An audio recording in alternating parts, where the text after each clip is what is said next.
Hello, everyone. Here's Jessica Humphreys from EnerJ Optimal Health, and we have a special guest with us today. We have Dina Mirabi. Hi, everyone. Hello. And she's live here with us. So she is a nutritionist. Also, she practices with PNL. Is that the same thing in English? It's NLP. NLP. Yeah. Okay. And what is NLP? NLP is neuro-linguistic programming. It really helps you kind of rewire your fears inside of you and to find the strength that are actually hidden inside of you to make a change for the long term. Oh, excellent. Thank you for explaining. You explain that much better than me. And she's also a yoga instructor. Mm-hmm. So we've invited her on to EnerJ TV today so we can talk about a topic that's coming up quite a lot, a topic that people keep also to themselves because sometimes they feel ashamed about it. They feel that no one else is going through this. And it's also something that I have gone through in my life, and I still go a little bit. It's emotional eating. So our title is, Are Your Emotions Paving a Fast Track Path to the Fridge? Mm-hmm. I wanted to invite Dina because with EnerJ, we offer lots of tools to have healthy lifestyle in terms of nutrition, fitness, mindset. And I find a lot of our clients, they make great choices. However, in order to make sustainable change in their life, sometimes there's a little roadblock, and I feel that the roadblock for a lot of people is emotional eating, is their emotional ties to food, that even though they want to make healthier choices, that little roadblock prevents them from moving forward, and sometimes it makes them take 10 steps back. And then there's like a guilt, and there's like, yucky feelings that go along with it. So Dina's going to talk today about food restrictions. So let me just see, where was it? Yeah, food restrictions, coping mechanisms, as well as sabotaging thoughts. So Dina, let's talk about food restrictions.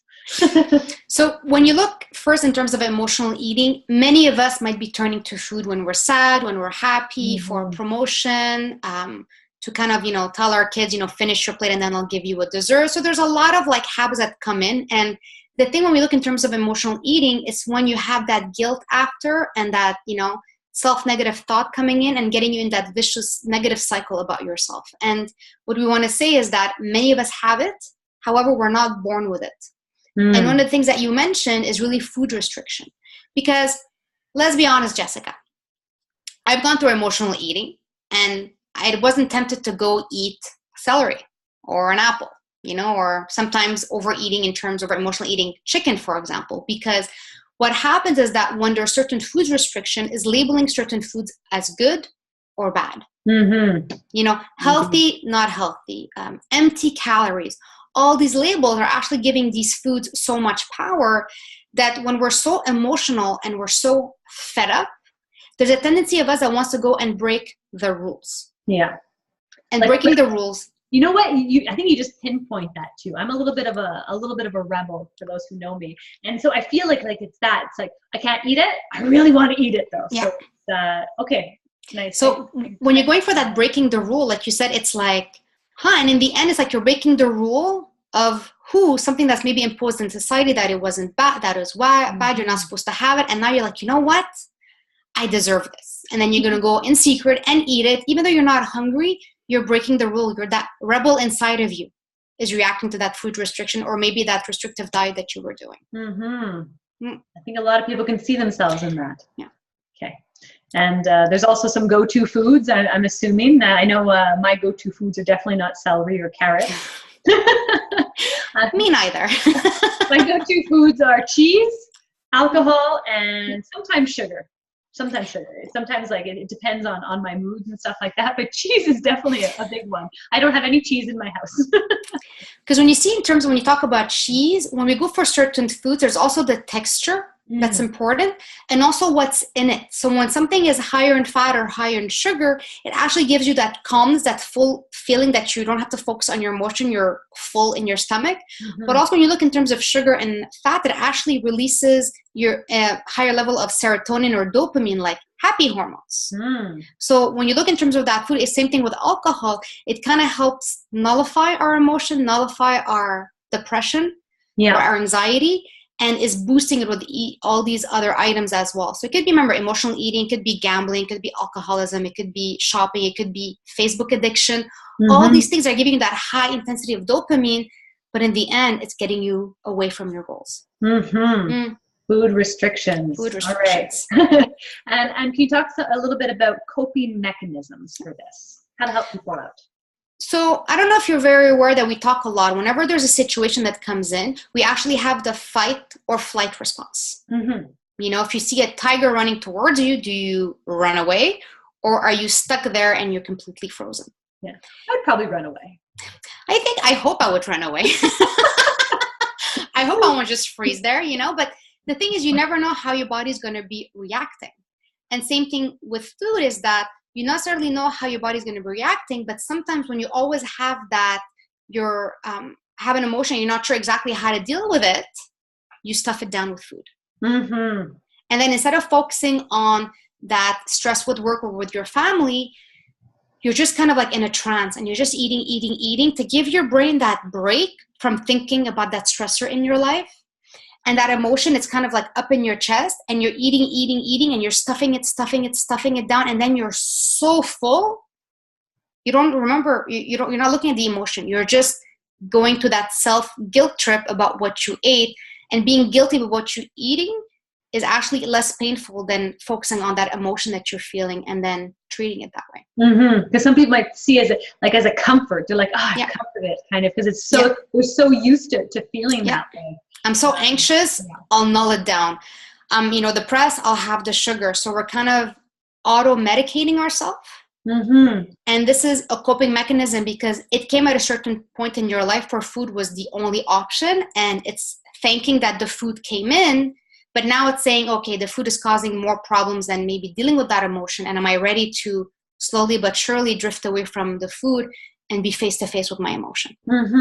So it's being aware of the emotion. A lot of people are afraid of kind of just listening and what's actually going on, or what do I actually need at this moment. And I feel like for myself, that was something big too. And I see myself in a lot of what you're saying. And I know that a lot of our clients can probably see themselves in what you're saying. And then that's where the ashamed, and it's kind of like something you don't talk about too openly, because you don't want people to judge you, even though most people have it on a different level.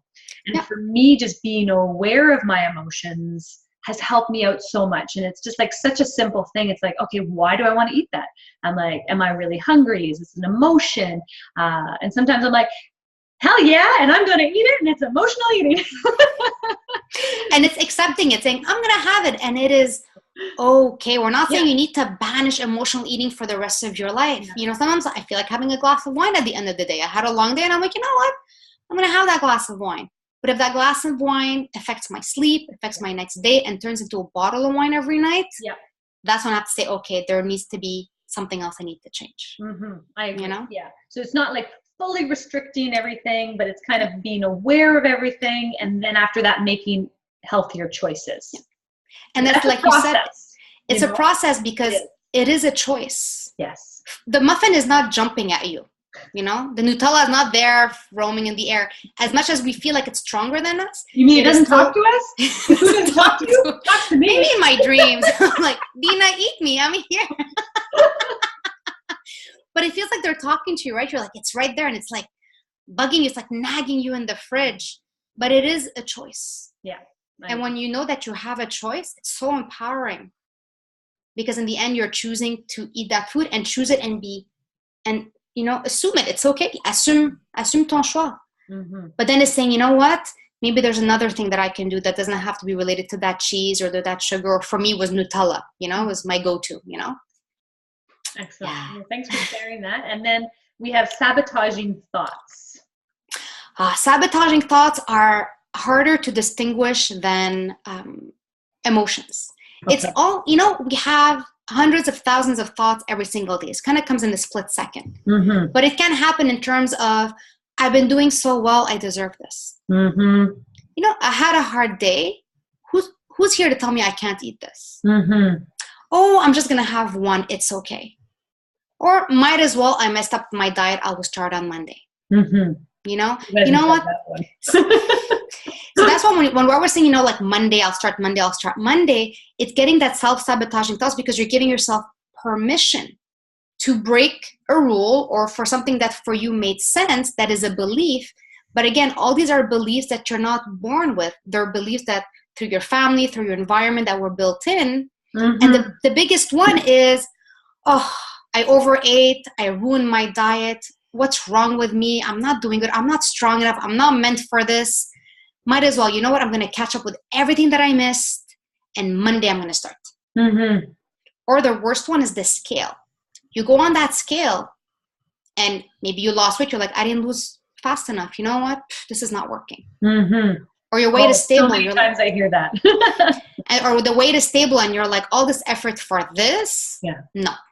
Yeah. Or you might gain weight because you have water retention, you're ovulating, you have your period. And or you're building muscle. Because you're building muscle. Like, for example, when I do an intense weight training, I gain a few pounds of water, sometimes because of that retention and muscle. Yeah. And when I have sushi, I gain 4 pounds of water overnight. Yeah. But it's that glycemic. I like my sushi. But it's whenever you're focusing in terms of that scale or that self-sabotaging thought that whatever you're thinking is affecting you, we need to rewire them because you're not born with it. You can actually rewire them. But it's like a small idea and you're like, oh yeah, I do say this. Yeah, I do say that. But those are actually drifting you away from your goal, no matter what diet or what plan you're doing. Excellent. Well, thank you so much, Dina. My pleasure. You know, it's really nice to have this open conversation about it.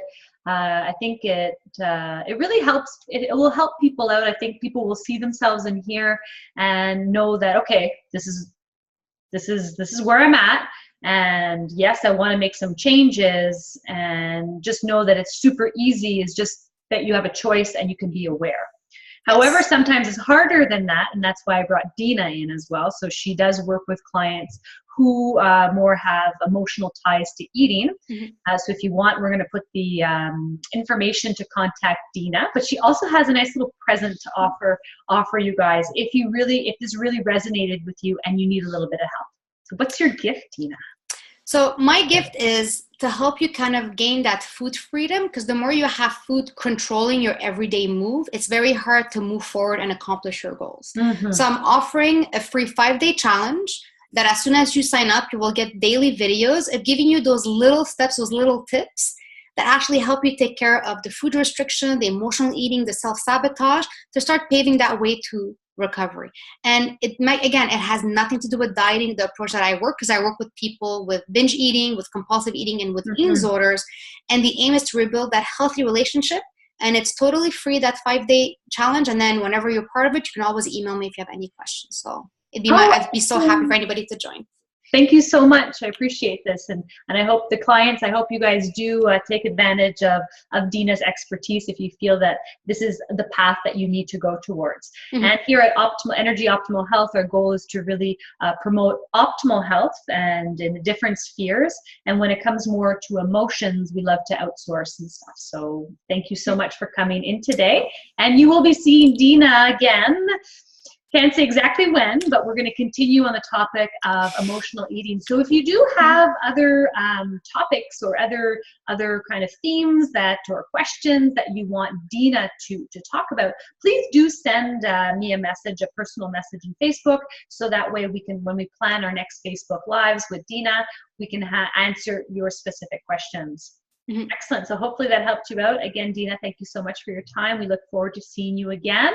And take care, everyone. Bye, everyone. Bye.